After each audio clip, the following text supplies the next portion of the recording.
Hey there. Um, I had a bit of a life-changing experience a few months back, and I kind of wanted to talk about it. For good. For it was good, I promise. um, it involves a little bit of a story, and I think it'll be worth it to listen. I don't really know how long this video is going to be. I don't really have a script. I didn't even really know how to articulate my thoughts and feelings on this until kind of recently. It's been in my head for a little while. And I feel like I'm ready to talk about it. This involves a little bit of a story, so you'll have to bear with me a little bit. But like I said, I promise it'll be worth it. So a few months ago, I had a friend of mine just kind of reach out on Twitter and just say, "Hey, looks like my kidneys are failing." And I kind of just woke up. I was asleep when it was written. I woke up, I saw the thing, and I was like, I forgot exactly what I said, but I was just like, don't worry about it, bro. I got you. You can have one of mine. And I went back to sleep. And I woke up a few hours later, and I was like, did that really happen? And I went back, I read it, and I went, yeah, that really happened. And I thought about it. I thought about it for a while, and I said, yeah, that feels right. Yeah, that's that's something I want to do. For everyone that knows me, you know that I love my friends. I'm always a very giving person. I like to, help out wherever I can. And, my friends have always meant a lot to me. So when I saw that, I said, hey, this is a chance for me to help someone out in a way that not everybody could. He ended up saying no. He said he has, someone else in mind, and it's not, don't worry about it, but thank you for the offer. And I said, okay. Anything happens, reach out, let me know. It's all good. So, a couple months go by, reaches out to me again and says, hey, so is that offer still on the table?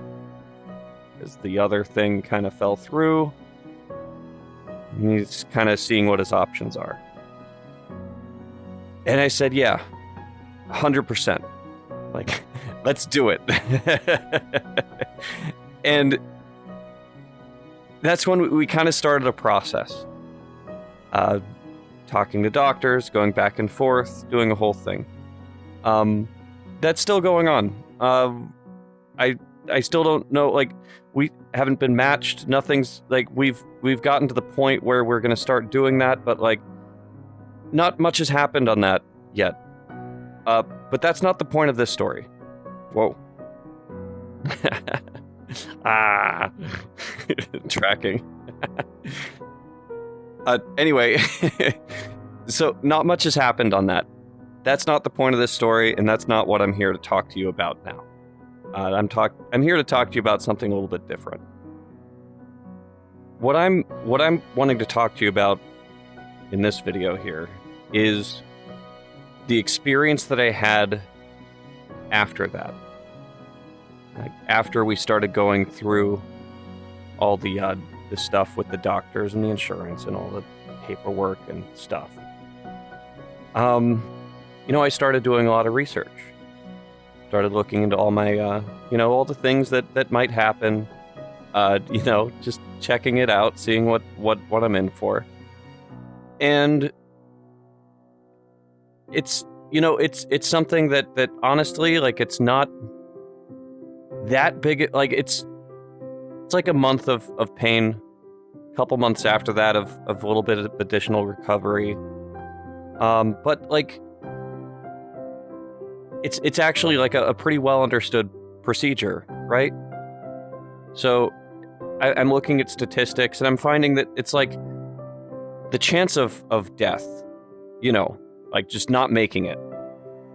There's always a chance with any surgery. With removing a kidney, it's about 1 in 2,000. Those are pretty good odds. Worth it. Worth it for what I'm doing. Worth it for my friend. Worth it for myself. Because the thing that makes me happiest in life is being able to give to others. Something that whenever I get a large sum of money, I oftentimes lose all that money pretty quickly because I give it to my friends. When people are in need, I give it to them. I make minimum wage. I don't make much money, but that doesn't stop me from giving as much as I can. And this is a great opportunity to give. And if it's, 1,999 chance out of 2,000 that I'll be fine, great. That's a coin I'm willing to flip. But at the same time, I live in New York City, well, close to it. I travel on the subway a lot. It's not uncommon to have 2,000 people on a single train. That's actually a normal amount to have. If I went into a subway and I saw a packed train car and I was told that one of those people at random, it could be you, is going to die during that train ride, I'd probably call a cab. I'd say, you know what? That's a non-zero chance. I'll call a cab. I think I'm not alone on that. That being said, I'm still more than happy to flip this coin. The gain is much bigger than the potential cost. Or the likelihood of the gain is much better than, you know what I mean. Anyway, I was thinking about that a lot though. And I thought to myself, what I want to do is I want to, if that 1 in 2,000 chance comes up, I'd like to leave something behind for everybody. So, I wrote a script. I wrote a script for a video that would only get published if I didn't make it.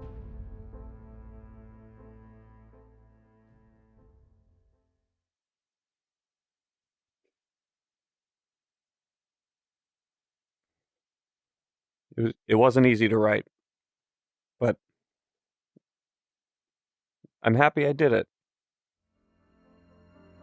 I put a lot of work into it, and a few days later I recorded it. I read through it, and I talked a lot about my friends and how much I love them. And it was actually almost the entirety of the video. It was just talking about my friends and everything they meant to me. And how lucky I was to have them in my life. The wonderful things that we do together and the experiences that we share. And just how much they mean to me. That's what I talked about. I didn't talk about really any personal accomplishments, any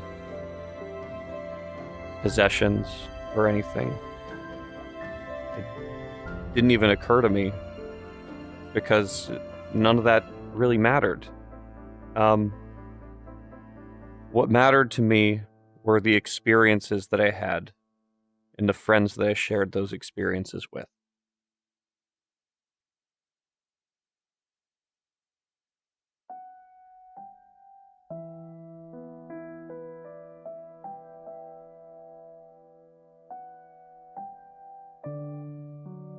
I have the video,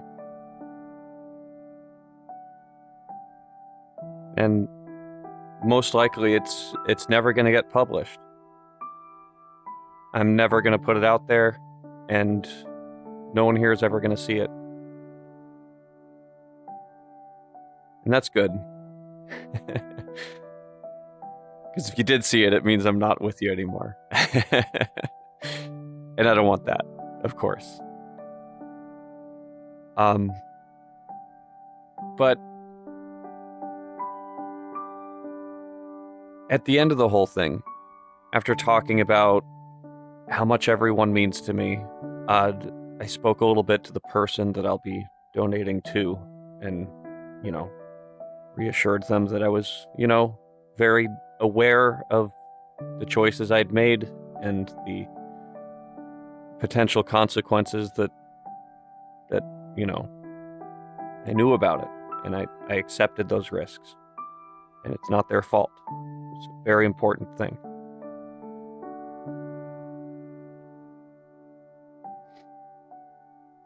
But at the end of it, I said goodbye.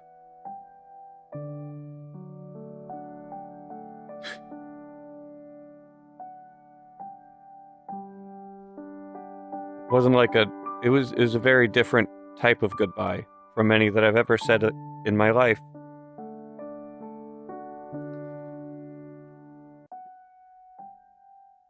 Whenever I say goodbye to someone, there's always an implication that I'll see them again, But this one was different. It was goodbye.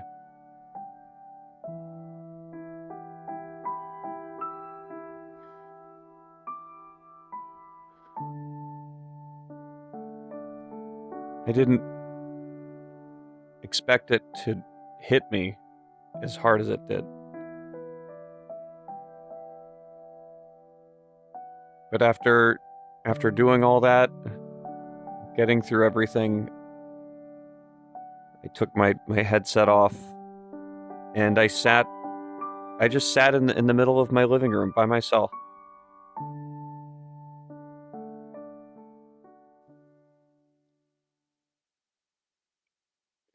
I sat right here,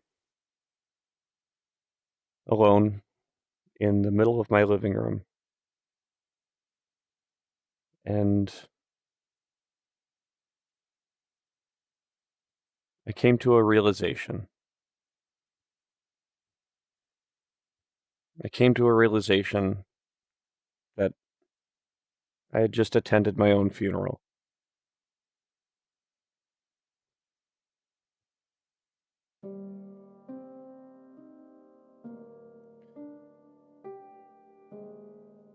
I don't think I ever could have prepared myself for the emotional impact that would have on me.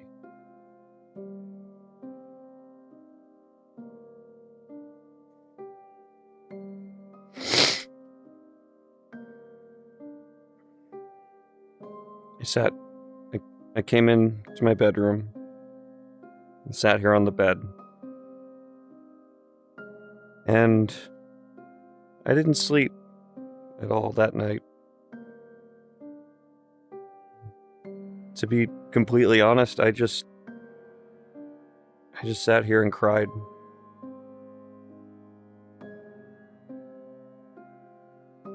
The weirdest part, though, was that I wasn't sad.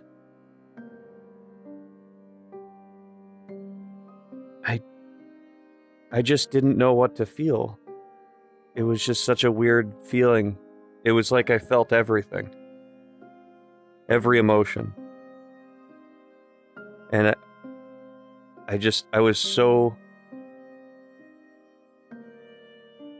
overwhelmed by the feelings that I was feeling, if that makes any sense.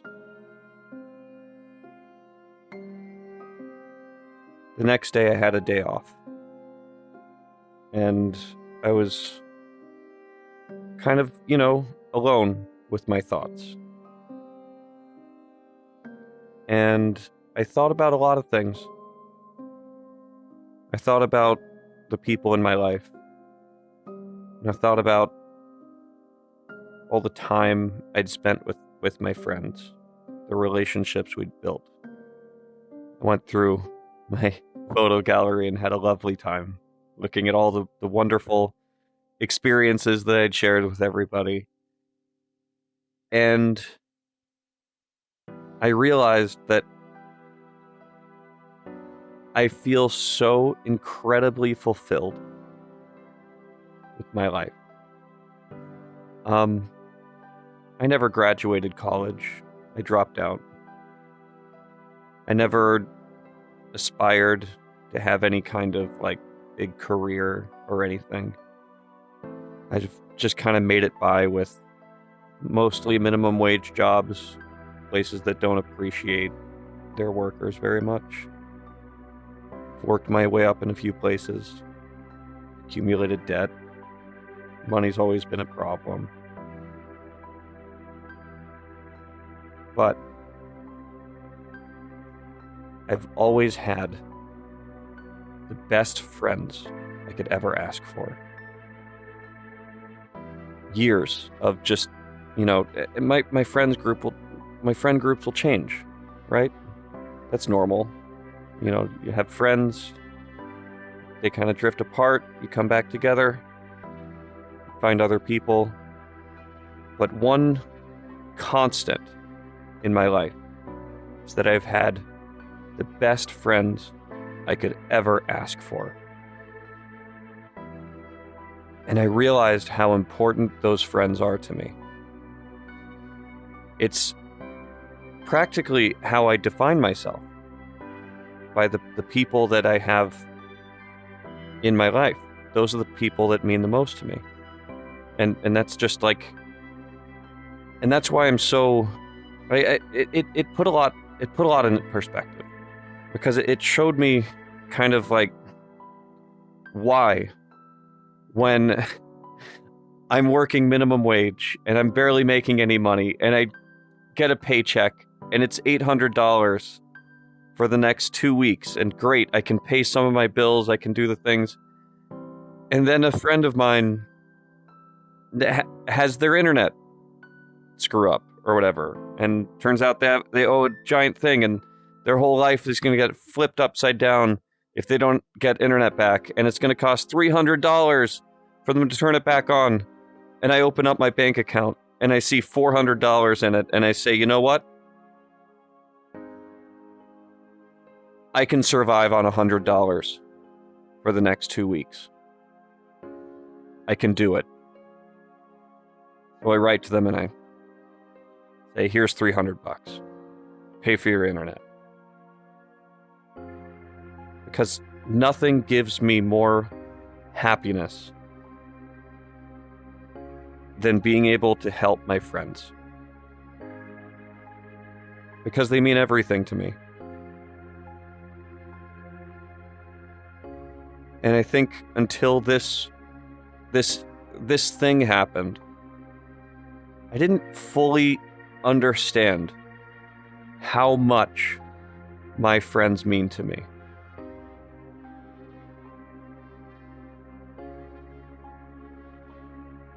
I'm in the habit of always saying I love you to my friends. When we see each other, when we're leaving, or just randomly, I'll just say, hey, I love you to my friends. And I mean it. I really do. People are a little off put by that at first when they first meet me.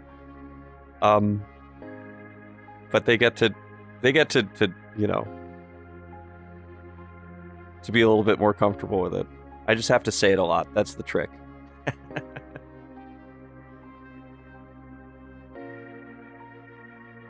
So that's why, I've had a lot of people reach out to me, ask if I'm okay. Because, a couple months ago, I started saying I love you a lot more. And I'll write on social media and stuff and talk about I love these people so much. Oh my God, I love them. They're the best and all this sort of stuff. And apparently, from what I've now understood, I didn't know this before, Apparently that's commonly a sign of someone having like a mental breakdown or something. I'm not. I promise. It's more that I gained an appreciation for what I have. In a way that I'd just never seen it before. So I guess that's, I don't know.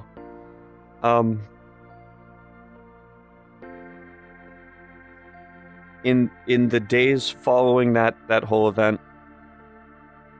the second night, I slept like a rock. And I continued to. And I've continued to tell my friends that I love them. And I'm very grateful to have them in my life. They mean the world to me. They really do. I'd give a kidney to one of them. So, yeah, I wasn't really sure how long that high would last. I felt lighter than air in the days following, and then the weeks following, and then the months following. And I'm still up there. I'm still riding up there right now. And every chance I get to see my friends, every time we're hanging out, we're in a group, doing whatever, I just feel this overwhelming feeling of gratitude and appreciation for what I have in my life. I may not be rich in terms of money, but in terms of happiness and in terms of friendship, I think I'm one of the richest people on this planet.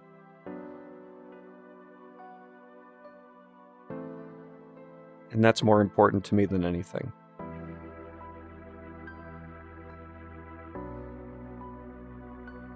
So, if you've noticed, I've been a little bit different the past couple months.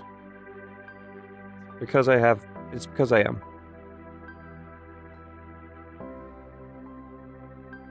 This experience changed me in a very big way. I'll let you guys know how the kidney stuff goes. Like I said, we haven't been matched yet. I'm flying out across the Atlantic at some point to do that, and I'll keep you updated. But I really needed to get this off my chest. I wanted to put this out there, and I hope that you guys are able to kind of share this a little bit.